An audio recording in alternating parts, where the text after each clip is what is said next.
बहुत सारे यंगस्टर्स जो हैं वो ट्रेंड को फॉलो करने के चक्कर में डब्बे खाते हैं प्रोटीन्स के। तो मैं अपने घुटने को क्या करके मेंटेन कर लूँ कि जिससे वो सर्जरी तक ना जाए या वो कट की आवाज़ तक ना जाए। शुगर से घटिया कोई चीज़ नहीं है हमारे लिए और सबसे ज़्यादा एडिक्टिव चीज़ है। According to some studies cocaine से ज़्यादा एडिक्टिव शुगर। आज का 50 का आदमी हमारे दादाजी के ज़माने के 50 से कहीं ज़्यादा जागरूक है, एक्टिव है और डिमांडिंग है। जब हम प्लास्टर करते हैं तो हम हाथ पैर को टेढ़ा होने से बचा रहे हैं। जोड़ने का काम कुदरत और शरीर ने खुद करना है। ट्रेंड चल रहा है, जैसे आजकल जितने इन्फ्लुएंसर्स हैं और जितने लोग हैं तो उनको होता है कि हम मसल्स बड़ी बड़ी बनाएं, बाइसेप्स ट्राइसेप्स हो। 20 to 40 की एज में जितना कैल्शियम हर रोज जमा हो रहा है उतना ही कैल्शियम निकल रहा है। हाई प्रोटीन बहुत ज्यादा मात्रा में लेने से किडनीज क्लॉग हो जाती हैं। डब्बे बंद चीजों में, शुगरी प्रोडक्ट्स में, फिजी ड्रिंक्स में जो हम उलझ चुके हैं। पेन प्रभु की वाणी है। दर्द जब आपको होता है तो शरीर आपसे बोल रहा है कि मुझसे काम नहीं हो रहा है। बहुत सी बार पेशेंट स्टीरॉइड्स का सेवन कर रहे होते हैं। जो लोग वर्क फ्रॉम होम करते हैं वो हाइड्रेशन भूल जाते हैं। हम इतना बिजी होते हैं कि हम खाते तो बीच में रहते हैं लेकिन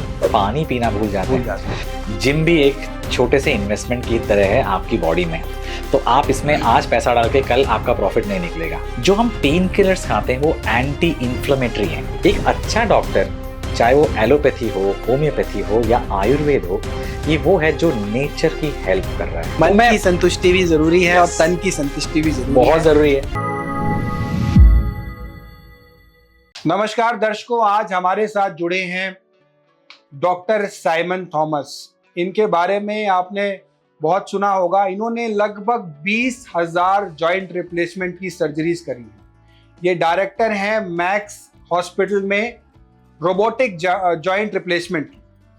जानेंगे इनसे कि किस प्रकार अपने जॉइंट्स को हेल्दी रख सकते हैं, कैसे आप ऑस्टियोआर्थराइटिस की जो नंबर ऑफ पेशेंट्स बढ़ते चले जा रहे हैं, रूमेटॉइड आर्थराइटिस के बढ़ते चले जा रहे हैं, गाउट के बढ़ते चले जा रहे हैं, इन समस्याओं से आप कैसे निजात पा सकते हैं कि आप बीमार ही ना पड़े। जैसे आयुर्वेद बताता है कि स्वास्थ्य स्वास्थ्य रक्षणा मातुरस्य विकार, यानी कि पहला प्रयोजन ये कि आप बीमार ही ना हो। तो आज जानेंगे कि आपके जॉइंट्स कैसे बीमार नहीं पड़ सकते। डॉक्टर साहब के साथ चर्चा करें। डॉक्टर साहब आपका बहुत बहुत स्वागत है और मैं चाहूँगा कि आप दर्शकों को बताइए कि किस तरीके से ये जो आजकल ऑस्टियोआर्थराइटिस के केसेस, नंबर ऑफ केसेस बढ़ते चले जा रहे हैं, हर दूसरे तीसरे घर में जॉइंट रिप्लेसमेंट्स हो रही है।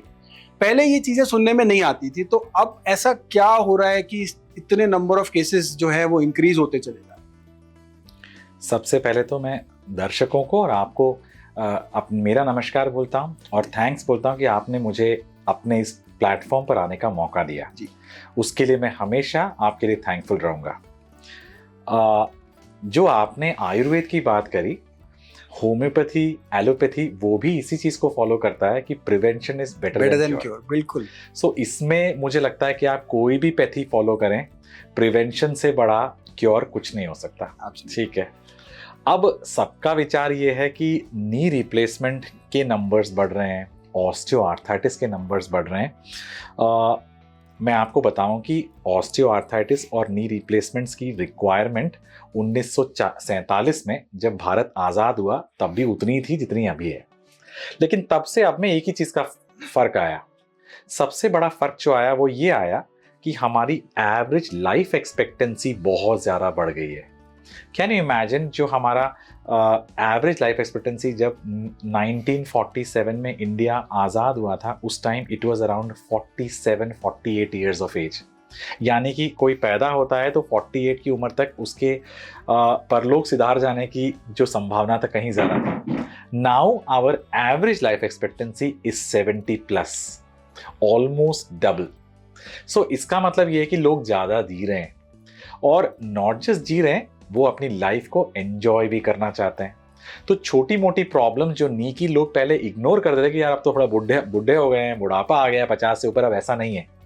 आज का 45 का आदमी, आज का 50 का आदमी हमारे दादाजी के ज़माने के 50 से कहीं ज़्यादा जागरूक है, एक्टिव है और डिमांडिंग है। वो चाहता है दुनिया घूमना, वो चाहता है कि घुटने से मैं ऐसे घूमूं फिरूं, एक्सरसाइज करूं, फुटबॉल खेलूं, बच्चों के साथ, उन बच्चों के साथ खेलूं। सो हम डिमांडिंग हो गए हैं। सो इन सब डिमांड में प्रॉब्लम्स भी हमारी बढ़ गई हैं। पहले साइंस के पास इसका आंसर नहीं था, अब साइंस के पास इसका आंसर है। तो वो सर्जरी है, लेकिन सर्जरी आज भी 100 में सिर्फ 10 लोगों को जरूरत है। बाकी 90% लोग एक्चुअली इस चीज को प्रिवेंट कर सकते हैं या प्रोलॉन्ग कर सकते हैं। जी। तो अगर आपके घुटने में या जोड़ों में कोई किसी प्रकार का दर्द है तो इसका मतलब बिल्कुल ये नहीं है कि आपको सर्जरी की जरूरत है। इनफैक्ट सही बोलूं तो बहुत सारे लोग मुझ जैसे डॉक्टर से मिलने से कतराते हैं। बहुत सारे नंबर होते हैं कि डॉक्टर्स में नहीं जाना, हॉस्पिटल नहीं जाना, सर्जरी बोल दी जाएगी हमें। एब्सोल्युटली। तो आप लोग जो मेरे क्लिनिक में आए हैं वो देखेंगे कि कितना भीड़ रहती है। अगर मैं दिन में 100 पेशेंट देखता हूं तो मेरी सर्जरी मुश्किल से 5 से 10 निकलती है। So number of patients who undergo surgery is less. Come patients. Doctor साहब, जो बाकी पेशेंट्स होते हैं से अराउंड सीवियर केसेस 10 हैं जिनको एक्चुअल सर्जरी की जरूरत है, बाकी जो 90% केसेस हैं उनको विदाउट सर्जरी वो क्या ऐसी चीजें कर सकते हैं जिससे उनके नी जॉइंट्स हेल्दी रहे हैं? बाकी जो जॉइंट्स हैं, जैसे हिप जॉइंट की सर्जरी यूएस में ज़्यादा होती है, इंडिया में नी जॉइंट की सर्जरी ज़्यादा होती है, तो वो कैसे इन चीज़ों को, अपनी जॉइंट्स को हेल्दी रख सकते हैं? किस तरीके से क्या वो मेजर्स लें घर पे कि क्या किसी तरीके कुछ एक्सरसाइजेस करें या कुछ डाइट में प्रिवेंशन करें? सबसे पहले तो बोन हेल्थ इन जनरल हम लोगों का एक वीक सब्जेक्ट है। लोग बोन हेल्थ पे ध्यान नहीं देते। आपने एक बहुत बढ़िया बात बोली थी कि लेडीज को ज्यादा ऑस्टियोआर्थराइटिस होता है। उसका कारण भी यही है कि लेडीज का हार्मोन चेंज जो है फ्रॉम द टाइम दैट उनको प्यूबर्टी अटेन होती है, जब एक्चुअली हार्मोन्स डेवलप होते हैं, फिर वो मिड लाइफ में आते हैं और जैसे जैसे एज बढ़ती जाती है वैसे वैसे एक्चुअली हार्मोन चेंज बहुत ज़्यादा होता है। ईस्ट्रोजन और प्रोजेस्टेरॉन का जो कॉन्सेंट्रेशन का फर्क होता है उससे लेडीज में एक्चुअली ऑस्टियोपोरोसिस होता है। मैं बताऊंगा सिंपल लैंग्वेज में। हड्डियों में जो कैल्शियम होता है उसका एक अमाउंट होता है। जब हम बच्चे होते हैं तो एक्चुअली हर रोज हड्डी में थोड़ा कैल्शियम आ रहा है और हर रोज कैल्शियम का अमाउंट कुछ निकल रहा है। एक्चुअली अगर बोन को देखें, बोन एक लकड़ी का टुकड़ा नहीं है, बोन एक लिविंग थिंग है। उसके अंदर हर रोज कुछ मेंटेनेंस का काम हो रहा है। हमारे बचपन में हर रोज कैल्शियम ज्यादा जमा होता है और कम कैल्शियम निकलता है। उससे क्या होता है, हमारा हाइट, वेट और बोन स्ट्रक्चर बढ़ता रहता है। जब हम 18, 19, 20 के हो जाते हैं तो एक्चुअली जितना कैल्शियम बॉडी में जमा होना होता है या इनफैक्ट बोन में जमा होना होता है वो जम चुका होता है। उसके बाद कुछ वेयर एंड टेयर होता है तो कैल्शियम कुछ निकल जाता है। आपकी बिल्डिंग में भी यही होता है। आप एक बड़ी सी बिल्डिंग बनाते हो, उसमें कोई क्रैक आता है, क्या करते हो आप? उसके ऊपर थोड़ी पुताई करते हो, थोड़ा सीमेंटिंग करते हो। बॉडी भी ये सब करती रहती है। तो 20 to 40 की एज में जितना कैल्शियम हर रोज जमा हो रहा है उतना ही कैल्शियम निकल रहा है, इसलिए हमारा साइज, बोन वेट मेंटेन रहता है जी। जैसे जैसे लेडीज में मेनोपॉज आता है वैसे वैसे ईस्ट्रोजन का लेवल कम हो जाता है और बॉडी में कैल्शियम लीचिंग आउट का प्रोसेस ज्यादा हो जाता है। उसीलिए हम देखते हैं कि हमारे जो पेरेंट्स हैं, हमारे दादा दादी हैं, उनकी हाइट थोड़ी छोटी हो जाती है, थोड़ा झुक जाते हैं और उनका वेट भी थोड़ा बहुत कम हो जाता है। सो जिस आदमी या जिस लेडी ने इस बात को समझ लिया कि बोन लिविंग थिंग है, वो सबसे पहले एक्चुअली इन सब प्रॉब्लम से निजात पा सकता है। सबसे पहला काम, हेल्दी डाइट, बैलेंस डाइट लेना। कार्बोहाइड्रेट्स, प्रोटीन्स, कैल्शियम, ये सब चीजें बहुत सारी खाद्य पदार्थ में मिलता है। इनफैक्ट मैं चाहूंगा कि आप ये एनलाइटन करें कि हमें क्या चीजों में कैल्शियम मिलता है, क्या चीजों में हमें प्रोटीन मिलता है। डॉक्टर साहब, सबसे पहली चीज मैं सभी दर्शकों को हमेशा बताता हूँ कि खाने पीने में हमेशा ना हम चारों तरफ जो है डब्बे बंद चीजों में, शुगरी प्रोडक्ट्स में, फिजी ड्रिंक्स में जो हम उलझ चुके, इन सभी चीजों से हमें जो है बाहर आने की जरूरत है। हमें वो सारी चीजें अवॉइड करनी है जिसमें प्रिजर्वेटिव के नाम पे हमें शुगर मिल रही है। शुगर से घटिया कोई चीज नहीं है हमारे लिए और सबसे ज्यादा एडिक्टिव चीज है। According to some studies, cocaine से ज्यादा एडिक्टिव शुगर। और हमारे मिठाइयों में, चाय में, या हम जो भी कोल्ड ड्रिंक पी रहे हैं, कुछ भी हम खा रहे हैं, पी रहे हैं, उन सभी चीजों में शुगर जो है वो बहुत ज्यादा कॉन्सेंट्रेटेड फॉर्म है। इसके दूरगामी कुप्रभाव बहुत ज्यादा होते हैं। साथ साथ जितने भी प्रोसेस्ड चीजें हैं वो हमें अवॉइड करनी है। प्रोसेस चीजें कैसे हो गई, जिससे डब्बे बंद चीजें जो आ रही हैं, वो सारी चीजें हमें अवॉइड करनी है। तो इन शॉर्ट एक सूत्र मैं हमेशा सभी को बताता हूं कि हमें वो चीजें प्रयोग करनी है जो भगवान ने बनाई, और वो चीजें जो बनाई है इंसान ने, वो चीजें हमें अवॉइड करनी है। जितना हम ऑर्गेनिक होते चले जाएंगे उतना हमारी बॉडी में उन चीजों का एब्जॉर्प्शन जल्दी होगा। जितना हम मशीन मेड चीजों से दूर रहेंगे उतना हमारी बॉडी जो है वो स्वस्थ रहेगी। 1947 में डॉक्टर साहब ने बताया कि एवरेज एज एक्सपेक्टेंसी कम थी और अभी ज़्यादा है, लेकिन उससे कुछ 100 साल पहले शायद एवरेज एक्सपेक्टेंसी उससे ज़्यादा हुआ करती थी, ऐसा कुछ रिसर्चेज में है। तो डॉक्टर साहब उसके बारे में आप कुछ बताना चाहेंगे? नहीं, हमारी लाइफ एक्सपेक्टेंसी तो मैक्सिमम अभी है, क्योंकि एक्चुअली पहले एंटीबायोटिक्स जो हमारे आए वो 19वीं सदी में ही आए। उससे पहले हमारे पास एंटीबायोटिक्स नहीं थे। काफ़ी लोग तो निमोनिया और इस तरह की छोटी मोटी बीमारियों से ही परलोक सिधार जाते थे। Now science has grown prevent, और इनफैक्ट जो पिछले 100 साल में साइंस ने जो तरक्की करी है वो सबसे बड़ी तरक्की ट्रीटमेंट की करी है।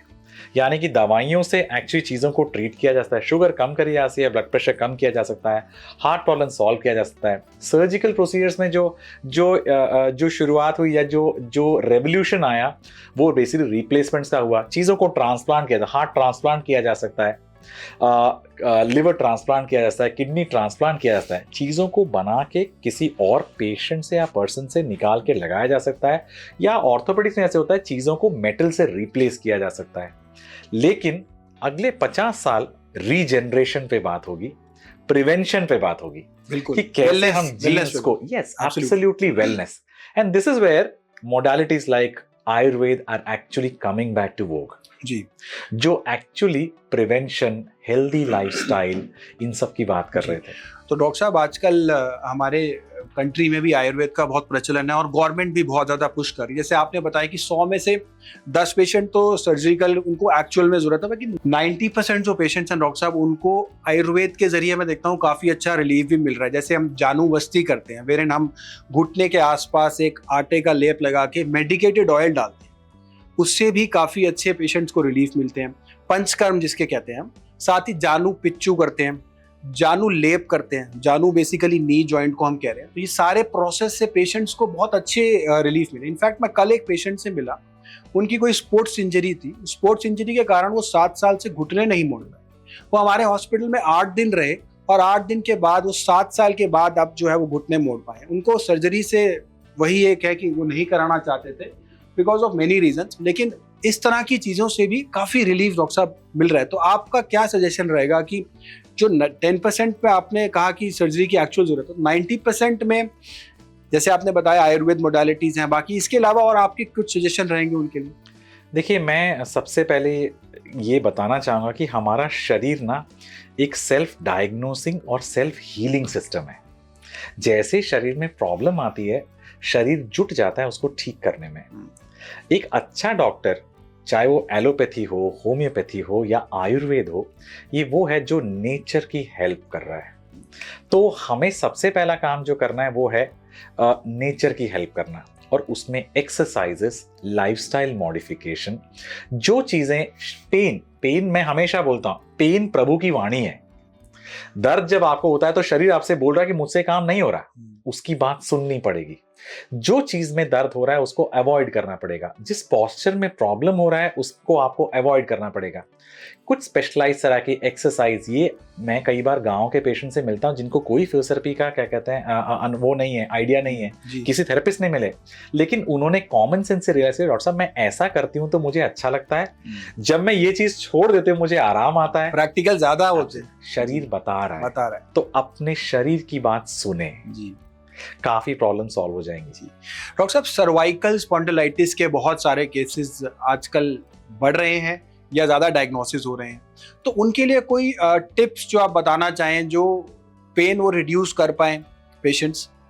Again, majority of problems patients जो सर्वाइकल स्पॉन्डिलोसिस लेके आते हैं वो एक्चुअली बहुत एल्डरली पेशेंट्स नहीं है, यंगर पेशेंट्स हैं।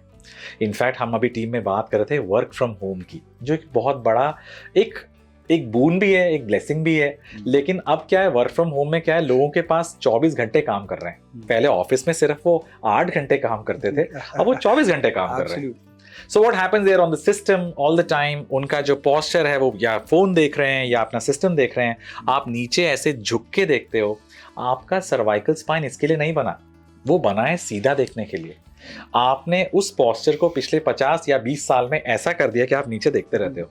एक्चुअली हमारी स्पाइन इसके लिए नहीं बनी। तो जब ऐसा होता है, आपका पोस्चर अच्छा नहीं होगा तो एक्चुअली ये पेन्स बढ़ेंगे। अब जब आपको ये पता है कि ऐसा क्यों हो रहा है, तो उसका प्रिवेंशन भी आपके हाथ में है कि जो प्रॉब्लम दे रहा है उसको ना करें या कम करें, या अपने स्क्रीन को उस लेवल पे लेके आए जब आपका आई ले कॉन्टैक्ट से बहुत नीचे ना हो। फ्रीक्वेंट ब्रेक्स लें। फ्रीक्वेंट ब्रेक्स का मतलब हर 15 मिनट में नहीं, कम से कम 1-1.5 घंटे में 5 मिनट का एक ब्रेक लेके बाहर आ जाएं, थोड़ा दुनिया देख लें, थोड़ा बाहर विंडो के बाहर देख लें, थोड़ी धूप सेक लें 5 मिनट की, थोड़ी विटामिन डी मिलेगी, आपको मजा आएगा, एक्चुअली काम करने में स्फूर्ति आएगी। और ये जाना गया है कि ब्रेन भी हमारी गाड़ी की तरह है, अगर आप 6 घंटे चलाते हो गाड़ी को, उसके बाद आप आधे घंटे का ब्रेक लेते हो, इंजन ठंडा हो जाता है। वैसे brain also needs some time, some resting time. So when you move out, you're not just helping your body, but you're also getting your brain to relax. Mental health और physical health दोनों चीजों के ऊपर इस तरीके से हम ध्यान दे सकते हैं। Yes. स्मॉल ब्रेक्स हम लें, और अगर बहुत लंबे टाइम तक जो लोग चेयर पे बैठे रहते हैं तो उनको भी हर 1 घंटे में कम से कम आप 5 मिनट अपनी चेयर से उठ के वॉक जरूर कीजिए, जो भी लोग रेगुलर 8-9 घंटे की शिफ्ट करते हैं। तो आजकल बहुत सारे पेशेंट्स आते हैं जो कहते हैं कि उनको घुटने में दर्द हुआ या सर्वाइकल की प्रॉब्लम हुई या कोई भी प्रॉब्लम है, और उन्होंने तुरंत गए केमिस्ट के पास, गए कहीं पे गए और उन्होंने एक पेन किलर की गोली ली, और पेन किलर की गोली लेके उन्होंने अपना पूरा दिन जो है वो रेगुलर स्पेंड कर दिया। अब वो पेन किलर की छोटी सी गोली जो है वो सिर्फ पेन को आपको फील नहीं होने देगी। तो इसके बारे में भी जानेंगे डॉक्टर साहब से कि पेन किलर की गोली को कैसे अवॉइड कर सकते हैं, स्पेशली नी के पेशेंट्स में या अन्य कोई भी दर्द के पेशेंट्स में, क्योंकि वो गोली जो है उसके बहुत सारे साइड इफेक्ट्स होते हैं, वो नेफ्रोटॉक्सिक होती है, बॉडी में बहुत सारे जो है नुकसान देती है, लेकिन कई बार उसकी हो सकता है आपको आवश्यकता पड़े भी सही। तो जानेंगे डॉक्टर साहब से कि किस तरीके से पेन को कैसे मैनेज कर सकते हैं। देखो, आपने बहुत एक वैलिड सवाल पूछा। पेन बेसिकली बीमारी नहीं है, पेन बीमारी का इंडिकेशन है। तो पेन से शरीर बोल रहा है कि आपको कुछ प्रॉब्लम है। सो अगर पेन जो हमें तंग कर रहा है, हमारी जनरल टेंडेंसी पेन किलर्स लेने की है, तो उसको कर्टेल करना चाहिए, उसको कम करना चाहिए। 3-4 दिन की पेन किलर लेने से बहुत सारे पेशेंट मुझे आके बोलते हैं कि डॉक्टर साहब 1 दिन भी पेन किलर लूंगा तो किडनी खराब हो जाएगी। ऐसा नहीं है। 3-4 दिन, 5 दिन, हफ्ता भर आपने पेन किलर ले लिया, उससे आपका पेन सेटल हो गया, तो कई बार पेन का साइकिल ब्रेक हो जाता है, और जब तक हफ्ते भर में पेन का साइकिल ब्रेक होता है तब तक शरीर अपने आप ही कुछ चीजें ठीक कर लेता है और आप आगे चलते हो। लेकिन अगर 2 से 3 दिन या 4-5 दिन के बाद भी पेन परसिस्टेंट है और दवाई बंद करते पेन वापस आ रहा है, तो एक्चुअली आपको अपने स्पेशलिस्ट से मिलना चाहिए और उससे एक बार रिकमेंडेशन लेनी चाहिए, कुछ और प्रॉब्लम तो नहीं है।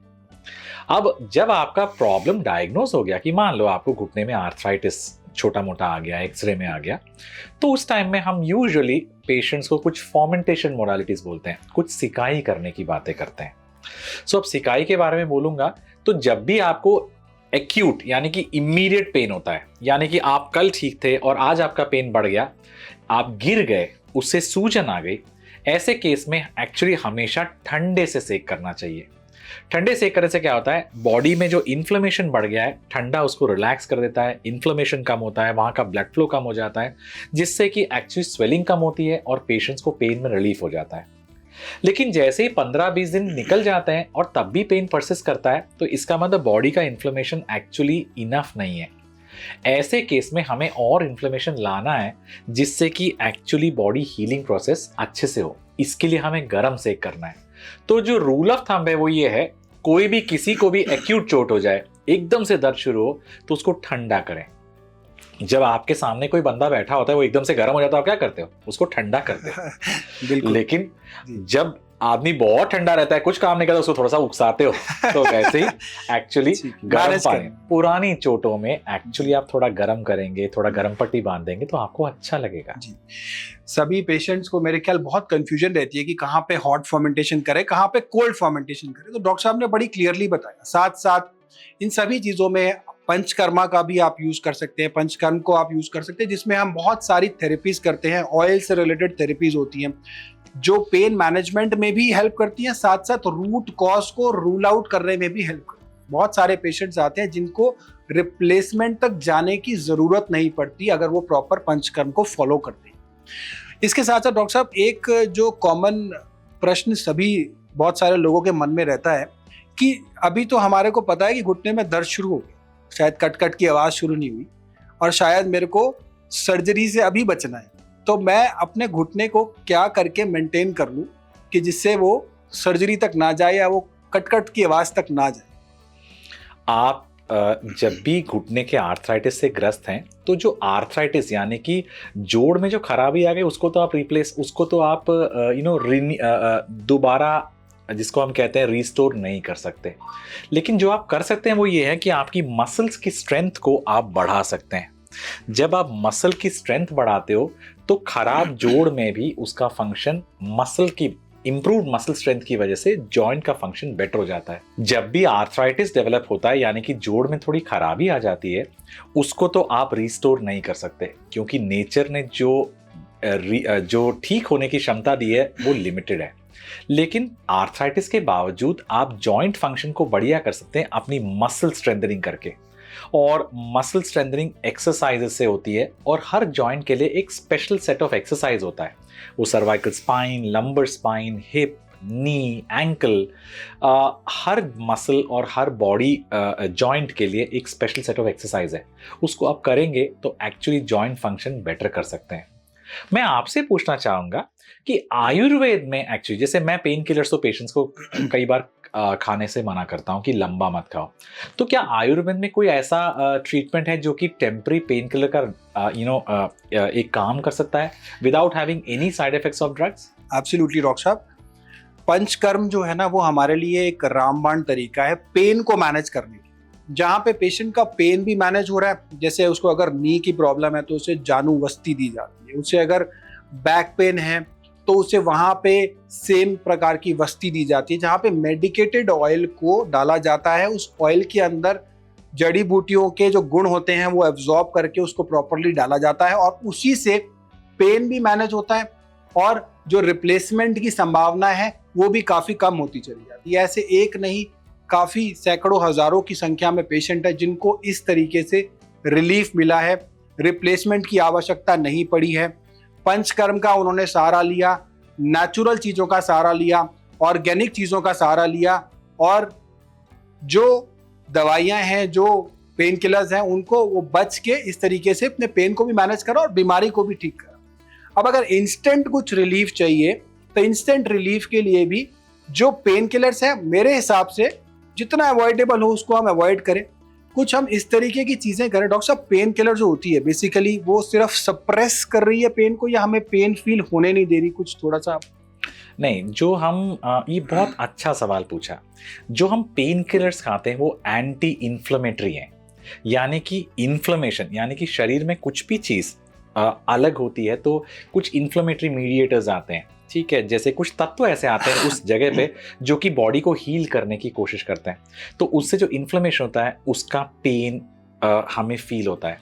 तो जो आप पेन किलर्स खाते हो वो सिर्फ पेन को सप्रेस नहीं करते हैं, वो इन्फ्लेमेशन भी कम करते हैं, एंटी इन्फ्लेमेटरी। सो कुछ हद तक वो हीलिंग में हेल्प करते हैं। सो पेन किलर्स से लंबा खाने को मैं भी एडवाइस नहीं करूंगा, लेकिन जब आपको जरूरत है तो कुछ शॉर्ट टाइम के लिए कुछ पेन किलर्स खाया जा सकता है और वो सेफ हैं जी। लेकिन ये बात आपको अपने डॉक्टर से डिस्कस करके। रात में आयुर्वेद में एक महा औषध है जिसको हम गिलोय कहते हैं। गिलोय जो है वो जबरदस्त इम्यूनिटी बूस्टर है।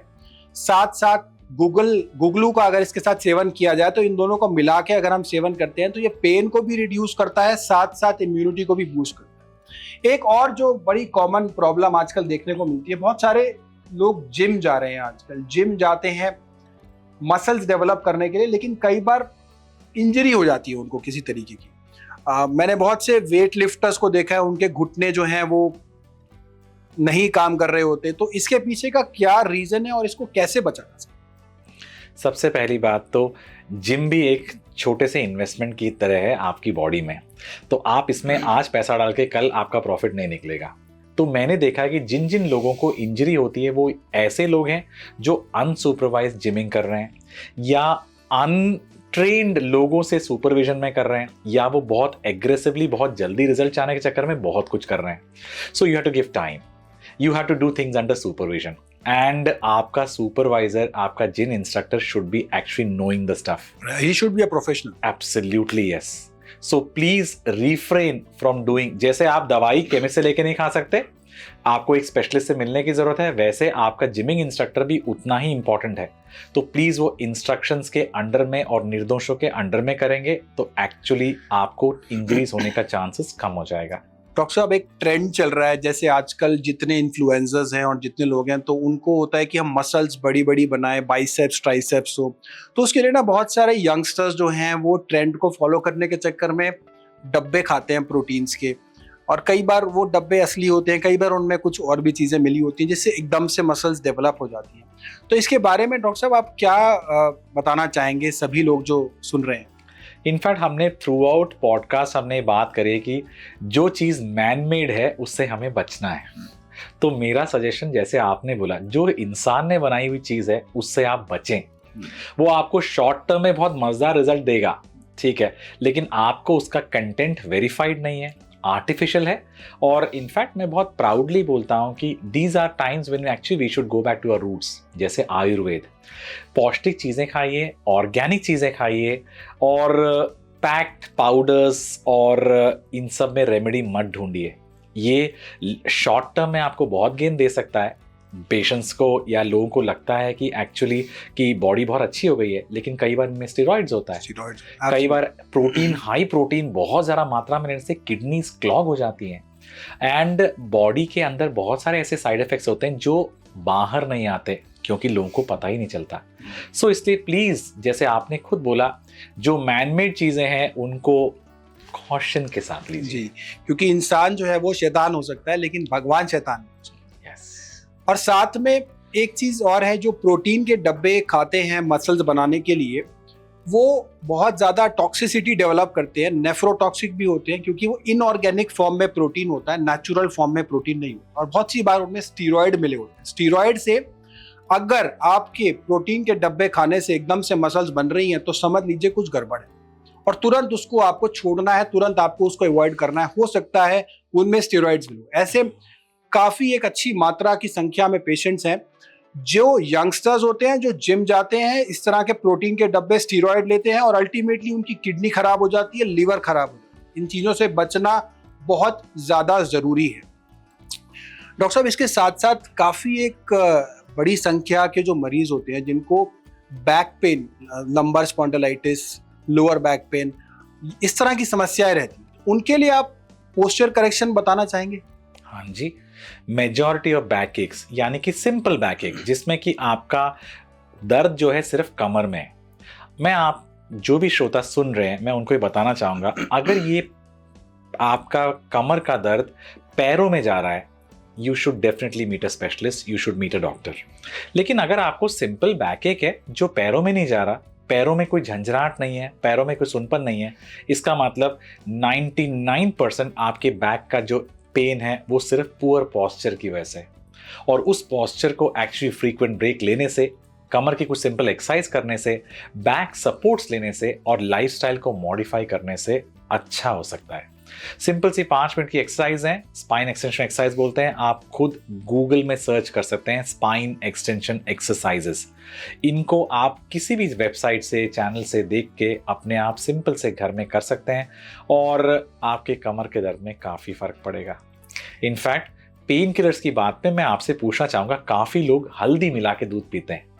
और इनफैक्ट मैं एलोपैथी प्रैक्टिस करता हूँ, लेकिन मैंने देखा है कि पेशेंट जिनको चोट वोट लगती है वो हल्दी मिला के दूध पीते हैं और वो बोलते हैं कि डॉक्टर साहब हम बहुत अच्छा फील कर रहे हैं। तो हल्दी के तत्वों के बारे में आपसे पूछना चाहूँगा कि हल्दी कितना हमारे लिए बेनिफिशियल है। डॉक्टर साहब ने बताया कि किस तरीके से आप देख के एक्सरसाइज कर सकते हैं, लेकिन मैं एक चीज़ इसमें और ऐड करना चाहूँगा, जो योग का भी नियम है, आपकी बॉडी जितना इजीली जिस पोस्चर में बेंड हो रही है उसको उतना ही बेंड कीजिए स्टार्टिंग में, और ग्रेजुअली उसको बढ़ाइए। एकदम से आप कहीं पे देख के अपनी बॉडी से ज़्यादा एक्सपेक्टेशन मत रखिए। जहां आपकी बॉडी आपको बताएगी कहाँ तक वो एक्सरसाइज कर पाए, सहज रूप से, इजी रूप से जितना आपकी बॉडी कर पाए वहां से एक्सरसाइज शुरू कीजिए। योग का भी बड़ा सिंपल नियम है। योग में और एक्सरसाइज में एक कॉमन सा फर्क है कि एक्सरसाइज में हम मसल्स पे ध्यान देते हैं जो बहुत जरूरी है, योग में हम मसल्स के साथ साथ ब्रीदिंग के ऊपर भी ध्यान देते हैं। दोनों चीजों का समन्वय होता है, सिनर्जी होती है योग। डॉक्टर साहब ने बताया कि बहुत से पेशेंट जो आते हैं वो हल्दी वाला दूध जो है वो कॉमनली लेते हैं और उनको रिलीफ भी मिलता है, तो इसे गोल्डन मिल्क भी कहा जाता है। गोल्डन मिल्क के बहुत सारे गुण होते हैं। हल्दी जो है हमारे जो है काफ़ी लंबे समय से सभी घरों में यूज़ होती आ रही है। हम उसे सब्जी की फॉर्म में भी डालते हैं, हर जगह पे हम हल्दी का प्रयोग करते हैं, क्योंकि हल्दी एक प्रकार की एंटीबायोटिक होती है, एंटीसेप्टिक होती है। और इनफैक्ट अमेरिका ने जो हमारी नेटिव हल्दी है उसको पेटेंट कराने के लिए भी काफ़ी जोर लगाया, और अगर वो पेटेंट हो जाती तो शायद वो इजीली अवेलेबल भी नहीं हो पाती। लेकिन हल्दी इतनी पावरफुल है कि आपकी बॉडी को नेचुरल एंटीबायोटिक, नेचुरल एंटीसेप्टिक का काम करती है, और वो लंबे समय से हम यूज़ करते हैं। और जब दूध में हम उसे मिलाते हैं तो हमारे को नींद भी अच्छी आती है, इम्यूनिटी भी बढ़ती है, और हमारी पेन बियरिंग कैपेसिटी भी बढ़ती है। गोल्डन मिल्क का प्रयोग डॉक्टर साहब ने बताया, और मेरे हिसाब से भी गोल्डन मिल्क जो है वो अमृत तुल्य है, अमृत समान है। जितने भी पेशेंट जो भी दर्द से पीड़ित हैं वो उसका प्रयोग कर सकते हैं। तो डॉक्टर साहब, जैसे कोई पेशेंट आता है उसको कैल्शियम आप सजेस्ट करते हैं, तो कोई टाइम लिमिट होती है कि इतने समय तक कैल्शियम का प्रयोग करना है उसको? बेसिकली हम कैल्शियम सप्लीमेंट्स को एक अवधि में देते हैं, फिर हम उनसे बोलते हैं कि एक छोटा सा ड्रग हॉलीडे लें और उसके बाद फिर से कंटिन्यू करें। मे बी 3 मंथ्स के लिए हमने कैल्शियम दिया, उसके बाद फिर 1 महीने का या 2 महीने का छोटा सा ब्रेक ले लिया, और उसके बाद इंटरमिटेंटली आप कैल्शियम लेते रहें। बट देन यूजुअली पेशेंट्स 3 महीने 6 महीने कैल्शियम लेके यूजुअली छोड़ देते हैं। We can't put them on a life long calcium. ये सब एक छोटा सा बर्स्ट में आपको कैल्शियम दे सकता है, but ultimately you and I have to depend on natural things. Yes, absolutely. तो नेचुरल चीज़ों में आप अश्वगंधा का सेवन कर सकते हैं। अश्वगंधा जो है उसमें मैक्सिमम एल्केलॉइड जो है वो पाए जाते हैं। एक चाइनीज जिनसिंग जो है वो बड़ा पॉपुलर था, लेकिन जिनसिंग से ज़्यादा एल्केलॉइड्स अश्वगंधा में होते हैं, ज़्यादा पोटेंट अश्वगंधा है। तो जिनको भी लॉन्ग टर्म में प्रॉब्लम्स हैं, चाहे वो कैल्शियम एब्जॉर्प्शन की हो या फिर नर्व से रिलेटेड हो या बोन से रिलेटेड हो, तो अश्वगंधा जो है वो मल्टीपल बेनिफिट्स के साथ आता है।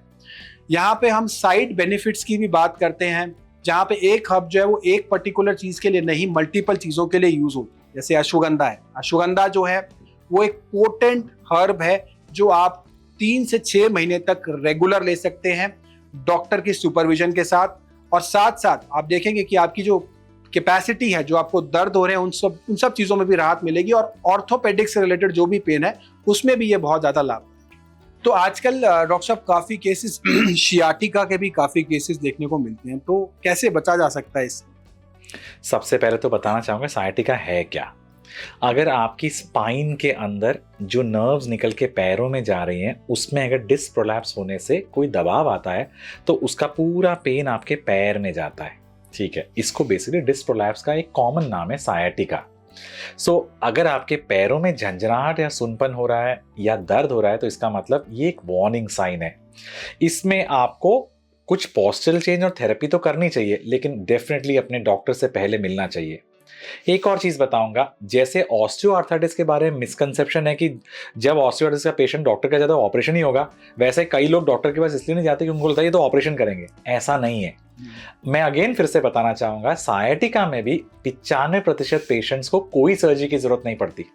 उनको कुछ एक्सरसाइजेस, फिजियोथेरेपी और कुछ मेडिसिन और कुछ लाइफस्टाइल मॉडिफिकेशन जिसमें पोस्चर करेक्शन इंपॉर्टेंट है उसकी जरूरत है। जैसे ही आपके पैरों जो डिस्क प्रोलैप्स का इलाज होगा कंजर्वेटिवली, तो वैसे ही नसों के ऊपर दबाव हट जाएगा और पेन में आराम आएगा। और अगर आपका पोस्चर स्लाउच रहता है, थोड़ा झुक के बैठते हो, तो एक्चुअली बैक सपोर्ट लेना एक बहुत अच्छा आइडिया है। दूसरा, एवरी 1 आवर, जैसे हम बहुत बार पहले बात कर चुके हैं, आपको छोटा सा ब्रेक लेना चाहिए, थोड़ा स्ट्रेचिंग करनी चाहिए, और विटामिन स्ट्रेस डी को भी रिलीज करना। Absolutely yes. सो जब मन अच्छा होगा तो तन तो अपने आप अच्छा होगा। बहुत बढ़िया बात है। ठीक है, तो उसके अलावा आपको बेसिकली विटामिन डी का सेवन करने से और बैलेंस डाइट, एंड एक चीज और, हाइड्रेशन। जो लोग वर्क फ्रॉम होम करते हैं वो हाइड्रेशन भूल जाते हैं। हम इतना बिजी होते हैं कि हम खाते तो बीच में रहते हैं लेकिन पानी पीना भूल जाते हैं। तो having a good hydration also keeps your muscles and your soft tissues in good flexibility. तो उससे भी पेशेंट्स को काफी अच्छा, पेशेंट्स नहीं, जनरल जनता को अच्छा लगता है। तो एक ऐसी हर्ब जो आयुर्वेद में बोन हेल्थ के लिए यूज होती है, उसके बारे में मैं सभी को बताना चाहूँगा, वो है शल्यकी। शल्यकी हर्ब जो है कैप्सूल की फॉर्म में, पाउडर की फॉर्म में आप ले सकते हैं। ये हर्ब जो है जॉइंट और बोन हेल्थ के लिए अमृत समान है। और इस हर्ब का लंबे समय तक बहुत सारी क्लिनिकल स्टडीज के द्वारा भी प्रूव हुआ है कि ये आपको रिजुविनेशन में, बोन रिजुविनेशन में, जॉइंट रिजुविनेशन में बहुत ज़्यादा हेल्पफुल है। तो डॉक्टर साहब, शियाटिका पेन का आपने बताया, शियाटिका पेन के साथ साथ आजकल एक ऑटो इम्यून डिजीज भी जो है, रूमेटॉइड आर्थराइटिस भी है, जिसके अंदर कहा जाता है कि अगर हो जाए तो लाइफ स्पैन भी काफ़ी जो है वो रिड्यूस हो जाता है, ऑटो इम्यून डिजीज भी कहा जाता है। इसके बारे में किस तरीके से मैनेज करें इसको? बहुत सारे पेशेंट्स आते हैं, बड़े परेशान रहते हैं, तो क्या मैनेजमेंट आप बताना चाहेंगे जो घर बैठ के पेशेंट्स कर पाए, जिससे कुछ उनको हेल्प मिल पाए? देखिए, ऑटो इम्यून, इसका मतलब ये है कि शरीर के जो एंटी इन्फ्लेमेटरी सेल्स हैं वो शरीर के अपनी कोशिकाओं को बाहर का समझते हैं और उसको खाना शुरू कर देते हैं। तो ऑटो इम्यून यानी कि आपकी अपनी इम्यूनिटी आपके खिलाफ काम कर रही है। तो इसमें एलोपैथी में तो कुछ मेडिसिन्स हैं जो एक्चुअली इम्यूनिटी को मॉड्यूलेट करती हैं, लेकिन वो अपने साथ बहुत सारी अपनी प्रॉब्लम्स ही लाती हैं। हैविंग सेड दैट, सी, मैं एक ऑर्थोपेडिक सर्जन हूँ, ये एक रूमेटोलॉजिस्ट का काम है। आज की डेट में इतनी शानदार मेडिसिन्स हैं जो कि ऑटो इम्यून डिजीज़ को काफ़ी कंट्रोल करती हैं, लेकिन कुछ मेडिसिन्स की अपने साइड इफ़ेक्ट्स और अपने प्रॉब्लम्स होते हैं। ये आपको अपने रूमेटोलॉजिस्ट से बात करनी चाहिए। बट मुझे ऐसा लगता है कि इन एंटी रूमेटॉइड मेडिसिन्स के अलावा जो आयुर्वेद है या जो पैरेलल फॉर्म्स ऑफ मेडिसिन्स हैं, they also can supplement you. Absolutely doctor साहब, आपने बहुत बढ़िया बात कही। रूमेटॉइड आर्थराइटिस में बहुत सी बार पेशेंट स्टीरॉइड्स का सेवन कर रहे होते हैं और आयुर्वेद में आके देखा गया है कि उनको काफ़ी अच्छे रिजल्ट्स नज़र आते हैं। ये मैंने अपनी प्रैक्टिस में भी देखा है। और साथ साथ उसके अंदर मेडिसिन्स का जो हम यूज़ करते हैं लंबे समय में, तो उनको काफ़ी बारी उनके जो डिफॉर्मिटीज़ होती हैं बोन्स की, वो भी जो है वो रिलैप्स करती हैं। अगर प्रॉपरली डाइट, योग, मेडिसिन, एक्यूप्रेशर, मेडिटेशन, सब चीज़ें प्रॉपरली सिनर्जी में फॉलो करें तो आरए के पेशेंट्स में आयुर्वेद के द्वारा बहुत अच्छे रिजल्ट्स देखने को मिलते हैं। इसके साथ साथ डॉक्टर साहब, गाउट के बारे में आप कुछ बताना चाहेंगे? यूरिक एसिड को कैसे मैनेज करें? बेसिकली मैं एक चीज़ और बात करना चाहूँ। मेरे कई पेशेंट्स बोलते हैं, डॉक्टर साहब, हम आयुर्वेदिक मेडिसिन ले रहे हैं, हम होम्योपैथिक मेडिसिन ले रहे हैं, तो क्या हम साथ में एलोपैथिक मेडिसिन ले सकते हैं कि नहीं? इनफैक्ट आई ऑलवेज से एक सिनर्जिस्टिक अप्रोच बहुत बढ़िया रहता है। सो इसमें क्या है, मेरी तरफ से एज एन एलोपैथिक प्रैक्टिशनर मैं बहुत कॉन्फिडेंटली पेशेंट से बोलता हूँ कि अगर आप अपनी एलोपैथिक मेडिसिन के साथ कोई होम्योपैथी की मेडिसिन लेते हैं तो हमारे इन दवाइयों से शरीर पे कोई प्रॉब्लम नहीं आएगी। जी। सो अब आपसे मैं पूछना चाहूंगा कि अगर पेशेंट आपसे पूछता है कि डॉक्टर साहब, मैं आपकी आयुर्वेदिक मेडिसिन ले रही हूं या ले रहा हूं, मैं एलोपैथी भी साथ में ले रहा हूं, तो क्या एलोपैथी लेने से आपकी मेडिसिन पे कोई प्रॉब्लम आती है? कोई भी प्रॉब्लम नहीं आती और ये हर पेशेंट के मन में सवाल होता है। डॉक्टर साहब ने बहुत अच्छा प्रश्न उठाया। जितने भी पेशेंट आते हैं वो एलोपैथिक ले रहे होते हैं, हमारे पास सेकेंडरी डायग्नोसिस में आते हैं, क्योंकि प्राइमरीली वो जनरली एलोपैथिक डॉक्टर्स के पास जाते हैं। जब उनको लगता है कि और रिलीफ चाहिए तब वो आयुर्वेद की तरफ। तो हम कभी भी पेशेंट को इमीडिएटली एलोपैथिक मेडिसिन बंद करने का सजेशन नहीं देते। इनफैक्ट उसको ग्रेजुअली रिड्यूस किया जा सकता है, लेकिन उसे साथ साथ चलाते हैं और साथ में उसको चलाने में कोई मेजर इश्यूज नहीं होते हैं। हाँ, ये जरूर है, कई बार हम दोनों मेडिसिन के बीच में ड्यूरेशन गैप जरूर रखने के लिए पेशेंट को सजेस्ट करते हैं। 20 मिनट 25 मिनट का गैप रख लीजिए दोनों मेडिसिन में, लेकिन आप दोनों मेडिसिन को साथ में ले सकते हैं। एक मरीज है डॉक्टर साहब, उसको किसी पैथी से कोई मतलब नहीं, उसको अपनी हेल्थ दोबारा से चाहिए, तो for him his health is most important thing. फिर वो चाहे एलोपैथी हो, आयुर्वेद हो, होम्योपैथी हो, उसको अपनी हेल्थ दोबारा से गेन करनी है, उसका प्राइमरी मोटिव ही है। For him the pathy come secondary. Absolutely. तो उसके लिए जो है इंटीग्रेटेड अप्रोच बहुत जरूरी है और आजकल गवर्नमेंट भी इस पे बहुत ज्यादा पुश कर रही है कि कहाँ पे किस तरीके से पैथीज जो है वो ज्यादा सक्सेसफुली हम इंटीग्रेट कर सकते हैं। आई थिंक इस डिस्कशन से जो एक चीज़ जो मैं अपने सभी देखने वालों को बोलना चाहूँगा, if you want to mix some pathies, allopathy with Ayurveda और होम्योपैथी, यू आर वेलकम, आप करिए, आप घबराएं मत। लेकिन दोनों प्रैक्टिशनर से एक बार बात कर लें कि मैं ये मेडिसिन ले रहा हूँ या ले रही हूँ, जिससे कि हम आपको और गाइड कर पाएंगे। ये एक मिसनोमर है कि अगर आप एलोपैथिक मेडिसिन ले रहे हो तो आप कोई और पैरेलल मेडिसिन आप नहीं ले सकते, या आप आयुर्वेदिक मेडिसिन ले रहे हो तो आप एलोपैथी नहीं ले सकते। कुछ ड्रग इंटरेक्शंस होती हैं, लेकिन अगर आप अपने स्पेशलिस्ट से पूछेंगे तो इसको बता देंगे, तो आपको 1 और 1 11 का फायदा होगा। आप दोनों का फायदा उठाइए बिना डरे, बिना साइड इफेक्ट्स के। बहुत बढ़िया बात डॉक्टर साहब ने कही कि दोनों का फायदा उठाइए, और दोनों में अपने अपने पॉजिटिव पॉइंट्स हैं, और दोनों को आप सिनर्जी में चला के बहुत अच्छा बेनिफिट ले सकते हैं। इसके साथ साथ डॉक्टर साहब, जो गाउट के पेशेंट्स काफी आते हैं, यूरिक एसिड जिनका बढ़ा हुआ होता है, तो कई बार वो किडनी से बढ़ता है, कई बार वो जो है यूरिक एसिड किसी डाइट से बढ़ता है, तो क्या उनके लिए आप सजेशन देना चाहेंगे? देखिए, सबसे पहले समझने की जरूरत है कि यूरिक एसिड है क्या। जब भी आप प्रोटीन खाते हैं, शरीर प्रोटीन को पचाता है, डाइजेस्ट करता है, तो उसका जो वेस्ट प्रोडक्ट निकलता है उसको यूरिक एसिड कहते हैं। यूजुअली यूरिक एसिड यूरिन के थ्रू शरीर निकाल देता है और यूरिक एसिड एक्सक्रीट हो जाता है। कुछ लोगों में टेंडेंसी रहती है यूरिक एसिड को एक्यूमुलेट करने की। किडनी के पेशेंट्स में भी ऐसा होता है, बट बहुत सारे ऐसे पेशेंट्स हैं जो हाइपर यूरिसीमिक होते हैं, यानी कि उनके शरीर में यूरिक एसिड को एक्यूमुलेट करने की टेंडेंसी रहती है।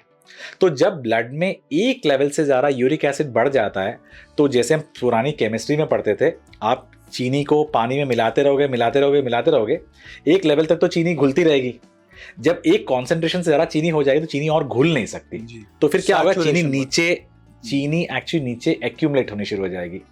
तो कई बार क्या होता है, जब यूरिक एसिड शरीर में बढ़ता है तो एक्चुअली ब्लड के अंदर डिसॉल्व नहीं रह सकता, वो जॉइंट में जाके प्रेसिपिटेट हो जाता है। तो ऐसे केस में एक्यूट गाउट आता है। यूजुअली मेल्स में ज्यादा होता है, जेंटलमैन मेल्स में, मतलब आदमी पुरुषों में ज्यादा होता है। उसके अलावा पैर का अंगूठा, हाथ के छोटे जॉइंट या पैर के छोटे जॉइंट, इनमें पेन बढ़ता है। बड़े बड़े जॉइंट्स में यूजुअली पेन नहीं बढ़ता। और ये एक मिसकंसेप्शन है कि जब एक्यूट गाउट होता है तो हम ब्लड यूरिक एसिड कराएंगे तो हाई आएगा। यूजुअली क्या होता है, जब आपका एक्यूट गाउट हुआ है उसका मतलब ये उस पर्टिकुलर मोमेंट पे जितना भी यूरिक एसिड था शरीर का, वो किसी जॉइंट में प्रेसिपिटेट हो चुका है। तो ऐसे में जब आप ब्लड टेस्ट कराते हैं तो कई बार यूरिक एसिड नॉर्मल आता है या लो आता है। तो मैं कई बार पेशेंट से देखता हूं, डॉक्टर साहब मेरा यूरिक एसिड तो लो है, तो मुझे एक्यूट गाउट कैसे हुआ? आपको एक्यूट गाउट इसलिए हुआ क्योंकि ब्लड में सर्कुलेटिंग जो भी यूरिक एसिड था उसमें काफी पोर्शन यहाँ पे प्रेसिपिटेट हो गया। सो यूरिक एसिड लेवल और एक्यूट गाउट कई बार कोरिलेट नहीं करते। तो हम कोरिलेट करते हैं सिम्टम से। अगर छोटे जोड़ों में पेन हो रहा है और एक्यूटली आप कल रात को अच्छे से सोए, मॉर्निंग में पेन के साथ उठे, ये गाउट हो सकता है। और ये यूजुअली उन चीज़ों से होता है जिसमें बहुत ज़्यादा प्रोटीन आता है। तो मैं देखता हूँ जो जिम गोअर्स हैं, जो ये पाउडर प्रोटीन्स लेते हैं, उन लोगों को ज़्यादा होता है। जो हाई प्रोटीन डाइट खाने की कोशिश कर रहे हैं उन लोगों को ज़्यादा होता है। अल्कोहल एक बहुत बड़ा प्रेसिपिटेटिंग फैक्टर है। जैसे आप अल्कोहल लेते हो तो यूरिक एसिड का लेवल ब्लड में बढ़ जाता है। जो बहुत ज़्यादा डेयरी प्रोडक्ट्स ले रहे हैं, ठीक है, तो उन लोगों को भी यूरिक एसिड का प्रॉब्लम हो सकता है। अब अगर डाइट रिस्ट्रिक्शन देखें और मैं स्ट्रिक्ट डाइट चार्ट आपको दूं, फिर तो आप कुछ खा ही नहीं पाओगे। ठीक है जी, मन की संतुष्टि भी जरूरी है और तन की संतुष्टि भी जरूरी बहुत जरूरी है। तो दोनों संतुष्ट रखने जरूरी। तो मैं पेशेंट से बोलता हूं कि देखो, मोटी मोटी जो आपको अवॉइड करनी है, साबुत दालें अवॉइड करनी है, अल्कोहल अवॉइड करना है। साबुत दालें धुली फालें फिर भी खा लो। अल्कोहल अवॉइड कर लिया आपने, और उसके अलावा आप बेसिकली डेयरी प्रोडक्ट्स को आप कम करेंगे तो एक्यूट गाउट में आपको फायदा होगा जी। आयुर्वेद में क्या कहते हैं, कुछ ऐसे बेनिफिशियल कुछ चीज़ें हैं जिसमें कि हम पेशेंट्स को दे सकते हैं। डॉक्टर साहब, जो आयुर्वेद में गाउट का अच्छा ट्रीटमेंट है, जनरली थंब में देखा जाता है, गाउट के पेशेंट्स आते हैं तो वहाँ पे हम एक तो उसको, अगर प्रेसिपिटेटिंग है, किडनी के थ्रू है, तो उसको हम वहाँ से डायूरेटिक, नेचुरल डायूरेटिक के थ्रू, जिसमें पुनर्नवा है, गोखरू है, कासनी है, इन मेडिसिन के थ्रू निकालने का प्रयास करते हैं। और अगर वो उसके थ्रू नहीं है, किडनी के थ्रू नहीं है, तो उस केसेस में हम जो है कुछ तरीके के डाइटरी मॉडिफिकेशन से विदाउट मेडिसिन भी इसको कंट्रोल किया जा सकता है। प्रोटीन का, जैसे डॉक्टर साहब ने बताया, उसका सेवन कम करें। जितने भी हम आर्टिफिशियल प्रोटीन्स हैं उनका सेवन कम करें। इस तरीके के डाइट मॉडिफिकेशन, लाइफस्टाइल मॉडिफिकेशन, आहार विहार, दिनचर्या, परिचर्या, इन सब का अगर हम सिनर्जी में प्रयोग करें तो हेल्दी लाइफस्टाइल आपसे दूर नहीं। एक कदम आप हेल्दी लाइफस्टाइल के साथ बढ़ाएंगे तो आपका शरीर जो है वो सुखी रहेगा, आपका तन जिसके अंदर आपको रहना है, this is the only place where you have to live, तो आपका वो स्वस्थ रहेगा। हमारा तन जो है इसको हम डस्टबिन ना बनाए, हमने जो दिखा हमने खा लिया, उसको जो सामने आया उसे खा लिया। अगर हम जा रहे हैं रास्ते में, हमारे कोई रेस्टोरेंट दिखा अच्छा सा, चल आज यहाँ खाते हैं, ये करते हैं, चाहे में भूख हो ना हो, हम वहाँ जाके हम खाने लग जाते हैं। तो हमारे बॉडी को हम डस्टबिन ना बनाए, इसे मंदिर की तरह इसे स्वस्थ रखें और स्वच्छ रखें। इसके साथ साथ डॉक्टर साहब बहुत सी बार पेशेंट्स आते हैं डॉक्टर साहब, और जब मेनोपॉजल टाइम होता है फीमेल्स में, तब उनके जॉइंट्स प्रॉब्लम स्टार्ट हो जाती है। तो क्या सिनर्जी है और क्या प्रोपोर्शनल है इन दोनों के बीच का?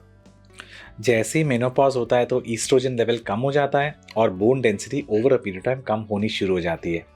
सो इसमें सबसे पहला काम तो लेडीज़ को एक्टिव रहना है, क्योंकि आपका लाइफस्टाइल भी चेंज होता है by the time you are reaching your late 40s and 50s। So आपको एक्टिव रहना है, एक्सरसाइजेस में इंडल्जेंट रहना है, आपके वेट को बढ़ने से रोकना है। कई पेशेंट्स को, कई लेडीज़ को थायराइड वगैरह डेवलप हो जाता है, उसका भी ध्यान रखना है। तो साल में एक एनुअल चेकअप करा के आप ये सब चीज़ों को रूल आउट कर सकते हैं कि थायराइड वाली प्रॉब्लम तो नहीं है, यूरिक एसिड के इश्यूज़ तो नहीं है, ये सब रूल आउट हो सकता है। उसके अलावा आप एक अच्छे गायनेकोलॉजिस्ट से मिलके या एक अच्छे प्रैक्टिशनर से मिलके कुछ हार्मोन रिप्लेसमेंट थेरेपी के बारे में डिस्कशन कर सकते हैं। तीसरा, एंटी रिजॉर्प्टिव यानी कि एंटी ऑस्टियोपोरोटिक मेडिसिन भी कुछ आती हैं। ये कुछ स्पेशलाइज्ड मेडिसिन नहीं है, ये कुछ ऐसी मेडिसिन हैं जिससे कि एक्चुअली बोन रिजॉर्प्शन का रेट कम हो जाता है। इससे बेसिकली बोन जो आपकी डेंसिटी है उसको लंबे टाइम के लिए प्रिजर्व किया जा सकता है। सो ये 3 काम करके आप अपनी बोन हेल्थ को लॉन्ग टर्म के लिए प्रिजर्व कर सकते हैं और अपनी ओल्ड एज में आप अच्छी बोन हेल्थ का फायदा उठा सकते हैं। जी। साथ साथ डॉक्टर साहब काफी सारे पेशेंट्स आते हैं जिनको फ्रैक्चर रहता है, और कई बार वो माइनर होता है, कई बार हेयरलाइन होता है, कई बार मेजर होता है। तो ऐसे केसेस में उसको जल्दी हील अप करने के लिए आपकी तरफ से क्या सजेशन है? हाँ, मैं ऑर्थोपेडिक सर्जन हूँ, ये मेरा ब्रेड एंड बटर है, फ्रैक्चर्स को जोड़ना। ठीक है जी। और पेशेंट्स मुझसे आके 2 महीने बाद बोलते हैं डॉक्टर साहब हड्डी जुड़ी नहीं है। तब मैं जो आपने सवाल पूछा वही मैं उनको बताता हूँ कि एक हड्डी के डॉक्टर का काम हड्डी को एक ऐसा एनवायरनमेंट प्रोवाइड करना है जिसमें कि हड्डी ठीक अलाइनमेंट में रहे। जुड़ना उसने खुद है, यानी कि शरीर की प्रक्रिया से जुड़ेगा। जब हम प्लास्टर करते हैं तो हम हाथ पैर को टेढ़ा होने से बचा रहे हैं, जोड़ने का काम कुदरत और शरीर ने खुद करना है। सो इसमें as an orthopaedic surgeon I am very confident कि मेरा काम अच्छा होने के बाद भी कई बार हड्डी नहीं जुड़ती क्योंकि शरीर साथ नहीं देता। और इनफैक्ट दिस इज वेयर जो आपकी पैरेलल मोडालिटीज ऑफ ट्रीटमेंट है, जैसे आयुर्वेद है, दिस कैन हेल्प जी। सो मेरे कई पेशेंट बोलते हैं डॉक्टर साहब हम आयुर्वेदिक ट्रीटमेंट ट्राई करें हड्डी जुड़ने के लिए। मैंने कहा खूब ट्राई करो जी, और अच्छे रिजल्ट्स भी आते हैं डॉक्टर साहब। और बहुत सी बार आज की डेट में एलोपैथिक डॉक्टर्स भी रेफर करते हैं पेशेंट्स को कि आप जल्दी रिकवरी के लिए साइमल्टेनियसली आप आयुर्वेद में भी जा सकते हैं, पंचकर्म का भी प्रयोग कर सकते हैं। तो इसके साथ साथ मैं ये भी बताना चाहूँगा कि हमारे पूरे इंडिया में, दिल्ली में, गुड़गांव में, नोएडा में, बेंगलोर में, लखनऊ में, पटना में हॉस्पिटल्स हैं और हमारे क्लिनिक्स हैं जहाँ पे आके आप पंचकर्म करा सकते हैं और डॉक्टर्स से आप एडवाइस भी ले सकते हैं उनसे। और साथ साथ अगर आपको डॉक्टर्स साइमन थॉमस से कंसल्ट करना हो तो आप मैक्स हॉस्पिटल शालीमार बाग में आके उनसे भी कंसल्ट कर सकते हैं। इसके साथ साथ डॉक्टर साहब लास्ट में मैं कुछ आपसे टिप्स जानना चाहूँगा जो आप सभी पेशेंट्स को देना चाहें जिससे वो अपनी बोन हेल्थ को हेल्दी रखें।